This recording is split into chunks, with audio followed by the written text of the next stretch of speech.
If you've ever been dismissed by your own family while they got everything handed to them, hit that like button and subscribe right now. You're not going to want to miss what happened next. My name is Marcus, and for 28 years I'd been the family joke. The artistic one. The one who never applied himself.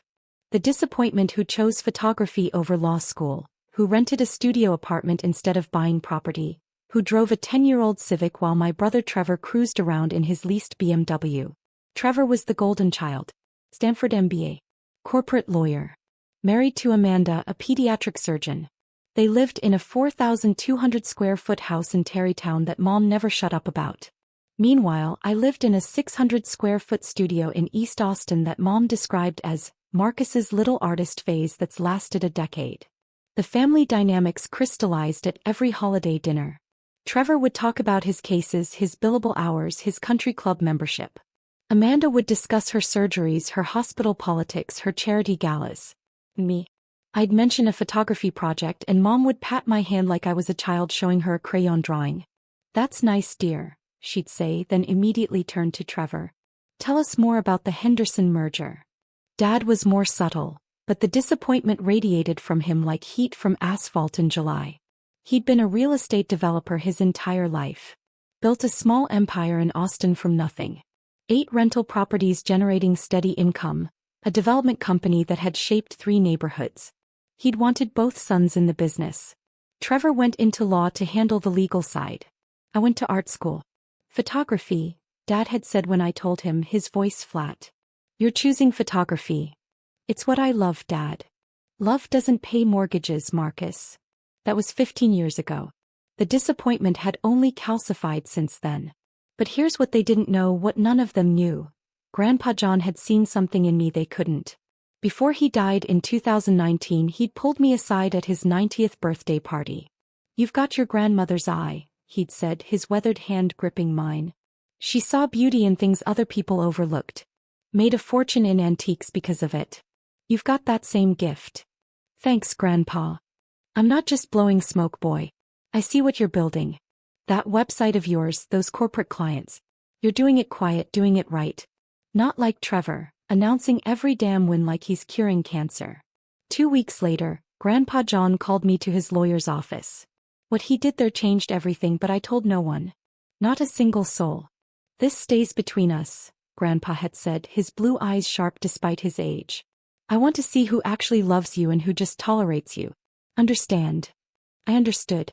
While my family saw a struggling artist, I'd built something else entirely. It started with wedding photography, the basic stuff everyone assumes is your whole business. 50 weddings a year at $3,000 each. Decent money, but nothing impressive to people like my father.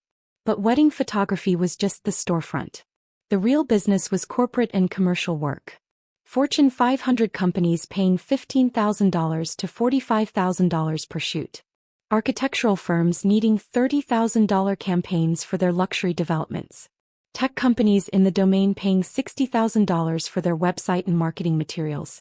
By 2020, Marcus Chin Photography LLC was grossing $2.1 million annually. By 2023, $3.8 million.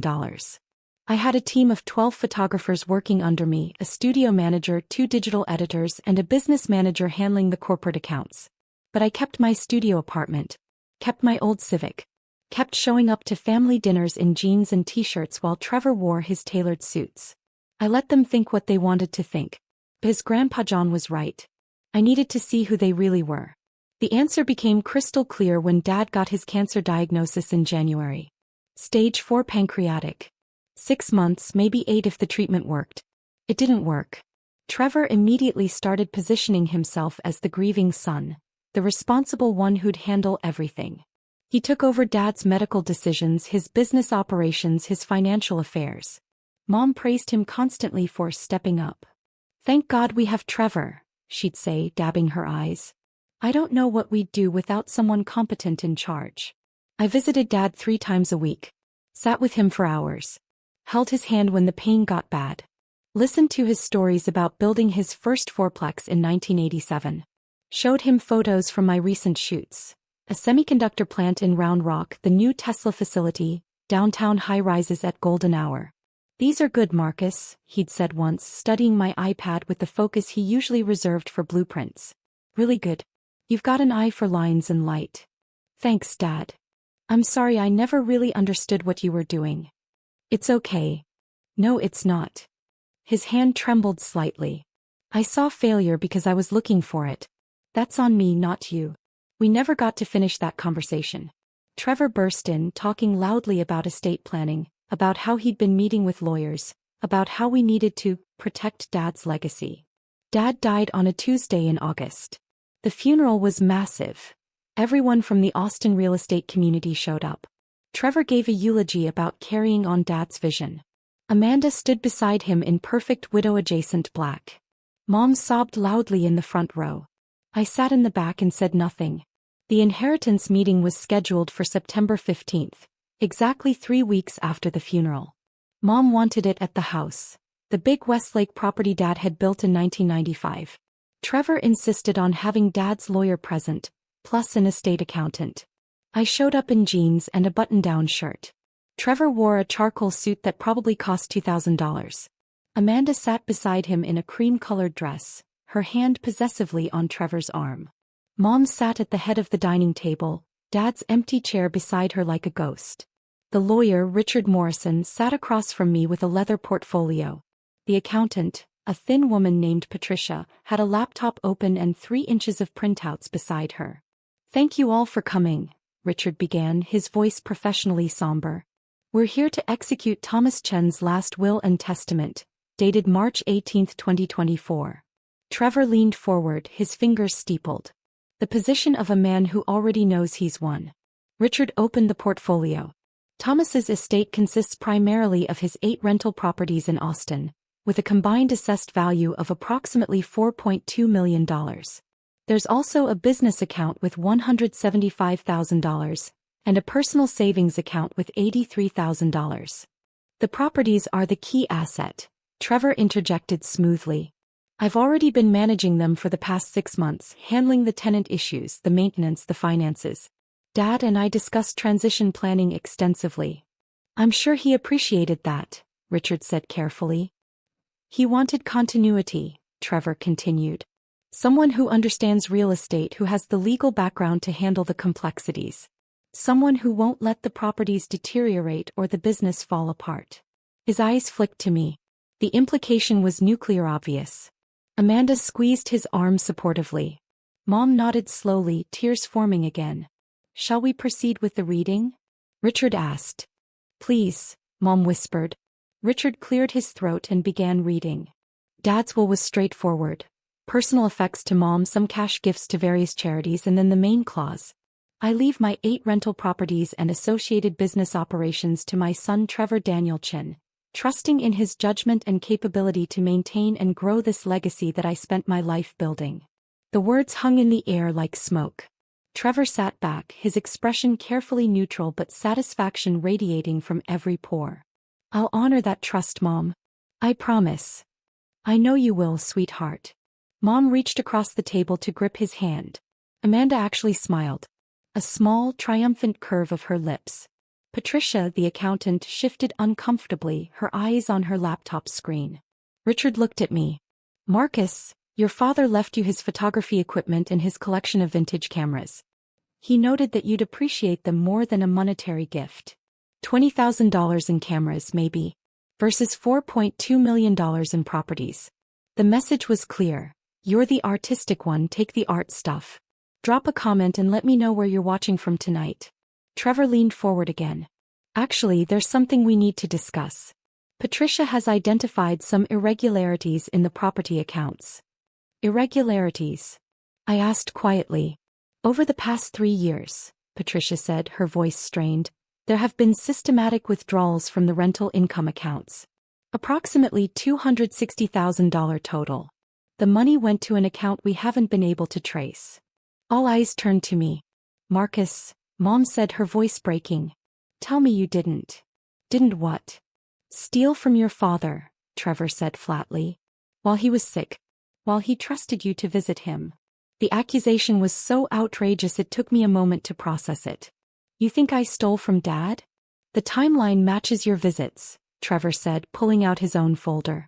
I've documented every withdrawal. They correspond almost exactly with the days you had access to Dad's office, his computer, his files. This is insane. Is it? Amanda chimed in, her doctor voice clinical and cutting. You've been living in that tiny apartment for 10 years. Never any visible income. Always wearing the same clothes. Maybe you got desperate. I have a business. A wedding photography side hustle, Trevor interrupted. We know what that pays, Marcus. 50 weddings a year at maybe $3,000 each? That's $150,000 gross, probably $80,000 after expenses. Barely enough to live on. He had the numbers almost exactly right, which meant he'd researched it. Those withdrawals, Mom said, her voice hollow. All that money. Your father worked so hard. I didn't take anything, I said calmly. Then where did the money go? Trevor demanded. Patricia has traced the accounts. The money disappeared. And you're the only person besides Dad who had access to his office during that period. Richard Morrison looked deeply uncomfortable. Perhaps we should involve the police. No, Mom said quickly. No police. Not yet. Marcus, just tell us the truth. Did you take the money? I looked at each of them. Mom, her face aged by grief and now shock. Trevor, barely containing his satisfaction. Amanda, her expression a perfect mask of concern that didn't reach her eyes. Patricia, staring at her laptop like it held the answers. Richard, his lawyer instincts screaming that something was wrong here. I didn't take anything, I repeated. Then you won't mind if we bring in a forensic accountant, Trevor said. Or if we file a police report. Because Patricia's findings are preliminary. A real investigation will find where that money went. He slid a document across the table. I've prepared a confession statement. Sign it, agree to return the money, and we'll keep this in the family. No criminal charges. You'll just be removed from any future inheritance considerations. The document was actually professionally prepared. Trevor had planned this. Sign it, Marcus, Mom pleaded. Make this right. I looked at the confession statement. At Trevor's satisfied face. At the lawyer's discomfort. At the accountant's confusion. Then I reached into my messenger bag and pulled out my own folder. A thick one, professional bound, with tabs and page markers. I placed it gently on the table. Before I sign anything, I said quietly, I think you should all see this. Trevor's smile faltered. Just barely, just for a second, but I saw it. I opened the folder to the first tab. These are the trust documents that Grandpa John executed on April 12, 2019. 5 months before he died. I slid the first page to Richard. His eyes widened as he read. Grandpa John transferred all 8 rental properties to me in 2019, I said calmly. The deeds were filed with Travis County that same month. Public record. You can verify it right now. The silence was absolute. That's impossible, Trevor said, but his voice had gone thin. Page 4 shows the deed transfers. Page 8 shows the title insurance. Page 12 shows the property tax records in my name since 2019. I turned the pages methodically. The properties have been mine for 5 years. I've been paying the taxes, carrying the insurance, handling the actual management.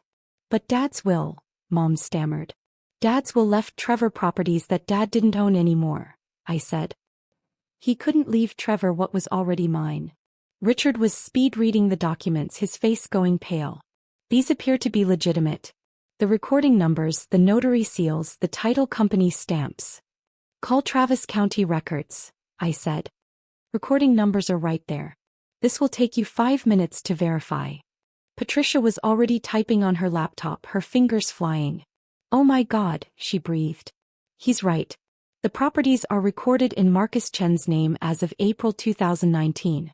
All 8 of them. Trevor's face had drained of color. Why would Grandpa do that? Because he wanted to see who actually cared about me, I said simply. He told me to keep it quiet. To see how you all treated me when you thought I had nothing. I turned to the second tab.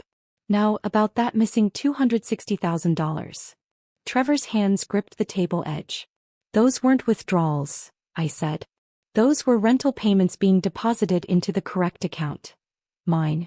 Because I own the properties.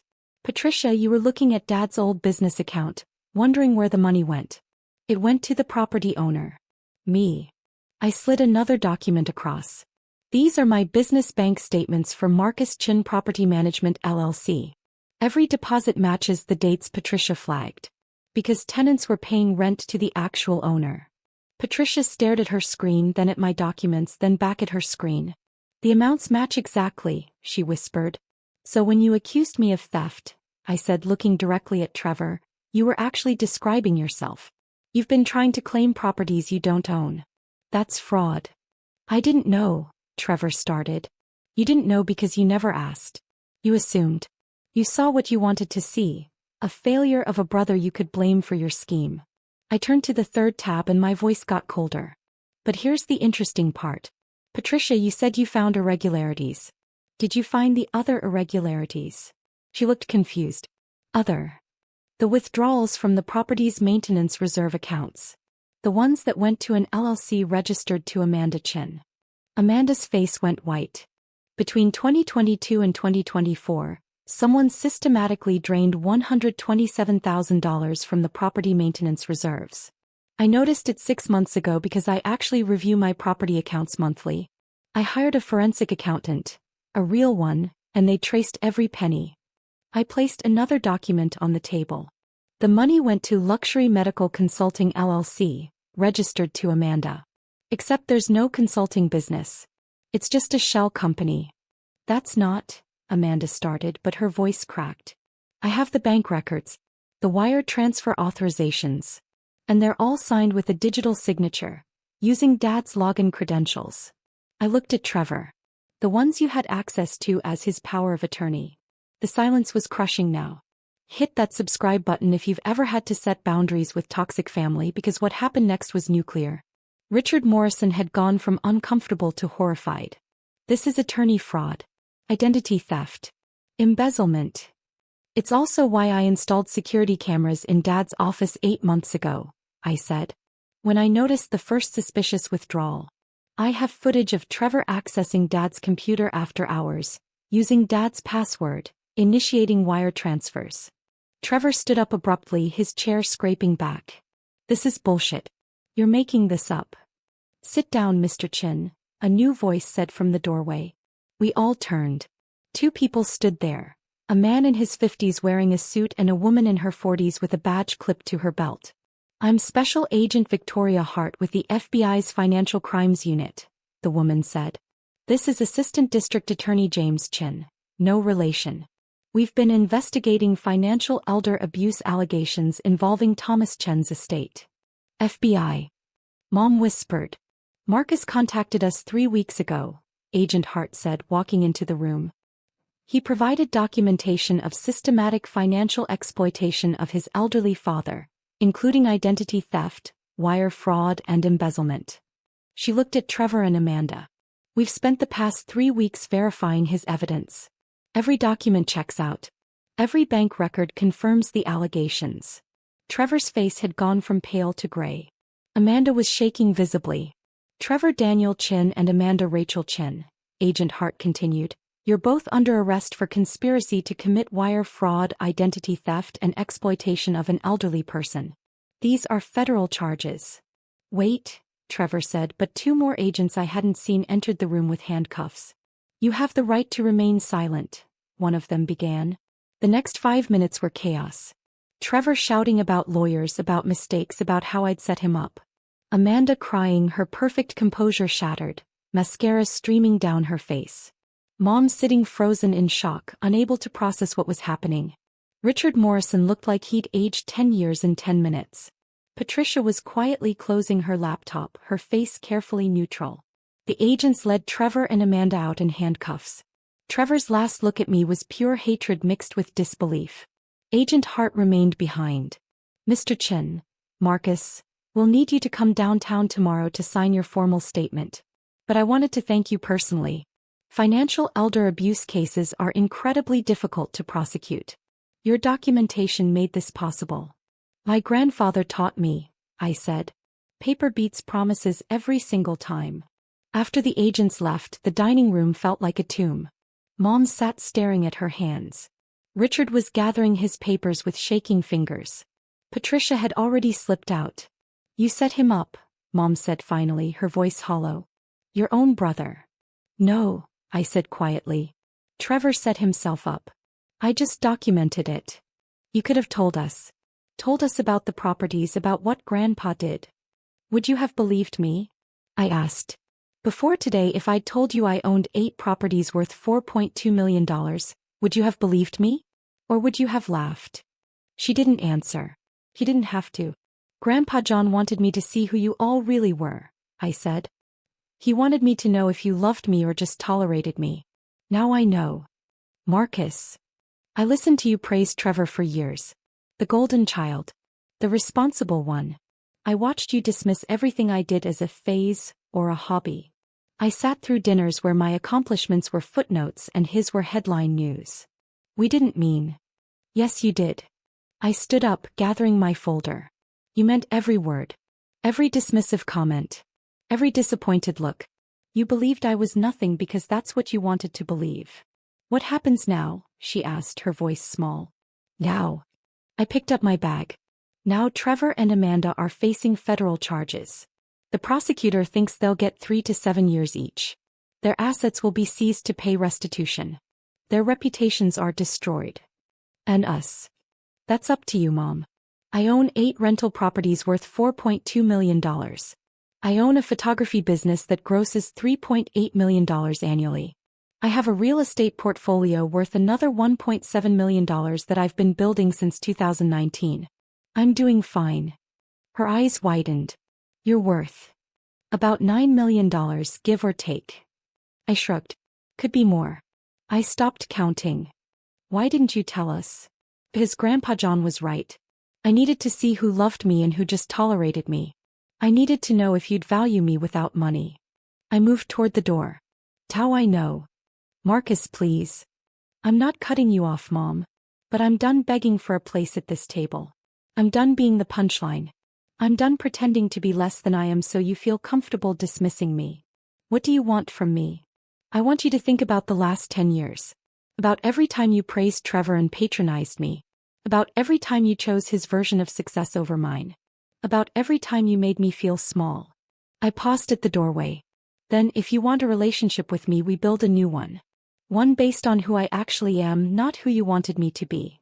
I don't know if I can. Then you have your answer, I said quietly. I'll be around, Mom. When you're ready to see me, really see me, call me. But I'm done auditioning for your approval. I left her sitting at the table in the house Dad built, surrounded by the wreckage of her golden child's fall. The immediate aftermath was brutal for Trevor and Amanda. Their arrests made the local news. Prominent Austin lawyer charged with elder fraud. The legal community was small and vicious. Trevor's firm fired him within 48 hours. Amanda's hospital placed her on immediate suspension, then terminated her contract when the full scope of the charges became clear. Their Terrytown house went on the market within a week. They needed money for legal defense. It sold in 3 days for $2.1 million, most of which went to their attorneys. Trevor's BMW was repossessed. Amanda's Mercedes followed. Their country club membership was quietly revoked. The trial was set for February, 8 months away. The federal prosecutor had offered them a plea deal. 5 years each, full restitution and permanent prohibition from practicing law or medicine. Trevor rejected it, insisting they'd fight the charges. That was a mistake. By November, Trevor's legal defense fund had run dry. He'd burned through $400,000 in attorney fees and the trial hadn't even started. He called me once around Thanksgiving. Marcus, he said, his voice hollow. I need to talk to you. I'm listening. I'm sorry. For everything. For not seeing what you'd built. For assuming you'd stolen. His voice broke. I fucked up. I know that. But we're family. Are we? Please. Amanda's pregnant. We're going to lose everything. I can't go to prison with a baby coming. You should have thought about that before committing federal fraud. Marcus, please. Take the plea deal, Trevor. 5 years is better than the 10 to 15 you'll get at trial. Serve your time. Make restitution. Then figure out who you actually are without Dad's shadow. I can't. Yes, you can. You're going to have to. I paused. I'm not going to save you from the consequences of your choices. But when you get out, if you've actually changed, we can talk. He hung up. He took the plea deal 2 weeks later. Amanda took a separate deal. 3 years because she cooperated and testified about Trevor's manipulation. They were sentenced in January. Trevor got 5 years at a minimum security federal facility. Amanda got 3. Their baby was born in March, and Amanda's mother took custody while Amanda served her sentence. Mom stopped calling me after Thanksgiving. She tried a few times in September and October, but the conversations were strained, full of her justifications and my boundaries. Eventually she stopped trying. I moved out of my studio apartment in December. Bought a 3,200 square foot home in the Mueller development. 3 bedrooms, home office, photography studio space. Modern design, all windows and light. The antithesis of Dad's heavy traditional style. My business kept growing. $4.2 million in 2024. I hired 6 more photographers, opened a second studio in Houston, started doing commercial work for California tech companies flying me out for shoots. The rental properties kept generating income. $47,000 monthly gross across all 8 properties. I hired a professional property management company to handle the day-to-day. Let them deal with tenant calls and maintenance requests. I just reviewed the monthly reports and approved major expenditures. I started dating Sarah in February. She was an architect I'd photographed for a magazine spread.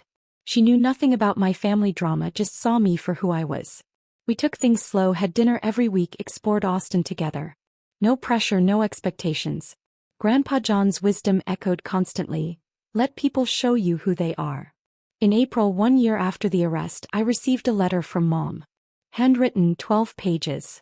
She'd been in therapy, working through her role in the family dynamics. Understanding how she'd enabled Trevor's entitlement and dismissed my accomplishments. Recognizing her own failures as a mother. I don't expect forgiveness, she wrote. I don't deserve it. But I want you to know that I see you now. Really see you. And I'm proud of the man you've become despite how I treated you, not because of it. I didn't respond immediately. Sat with the letter for 2 weeks. Read it multiple times. Thought about whether I wanted to rebuild that bridge. Eventually I called her. We met for coffee, neutral ground, public place, 1 hour. I'm not ready to forgive you, I told her. But I'm willing to see if we can build something new. That's more than I deserve, she said, tears in her eyes. It's not about deserving. It's about whether you're actually willing to change. We've been meeting once a month since then. Coffee, sometimes lunch. Short conversations, careful boundaries. She asks about my business now, actually listens to the answers. She's met Sarah, been respectful and kind. She doesn't mention Trevor unless I bring him up. It's not the mother-son relationship either of us imagined. But it's honest. And that's more than we ever had before. If you've ever had to walk away from toxic family to save yourself, tell me your story in the comments. What would you have done in my situation? Would you have exposed them or kept the peace? Trevor's scheduled to be released in 2029. He'll be 42, a convicted felon unable to practice law. He sends letters sometimes. They arrive addressed to my old studio apartment, forwarded to my house. I read them occasionally. They're full of remorse and self-pity in equal measure. I haven't responded to any of them. Maybe I will someday. Maybe I won't. Amanda gets out in 2027.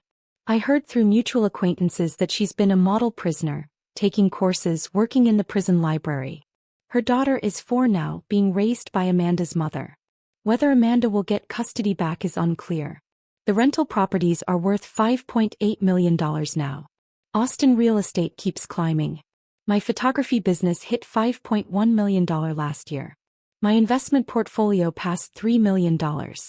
I'm 32 years old and financially secure in ways my father never imagined for me. But the money isn't the point. It never was. The point was being seen. Being valued for who I actually was, not who they wanted me to be. The point was learning that respect isn't owed by blood. It's earned through action. Grandpa John knew that. He'd spent 90 years watching family dynamics, understanding human nature. He'd given me the greatest gift possible. The truth about who loved me and who just tolerated me. The inheritance wasn't the properties. The inheritance was the lesson. Let them show you who they are, he told me. Then believe them.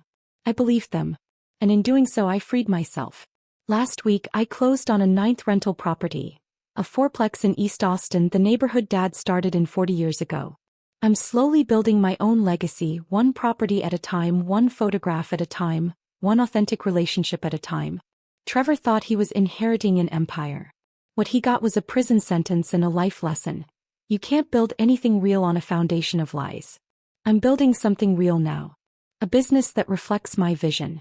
Properties that generate actual wealth. Relationships based on mutual respect. A life that's authentically mine. The golden child fell. The scapegoat rose. And in the end, the only inheritance that mattered was the one that taught me my own worth. That lesson was worth more than 8 properties, more than $9 million, more than all the approval I'd spent 28 years chasing. Grandpa John was right. Paper beats promises every single time. But truth? Truth beats everything.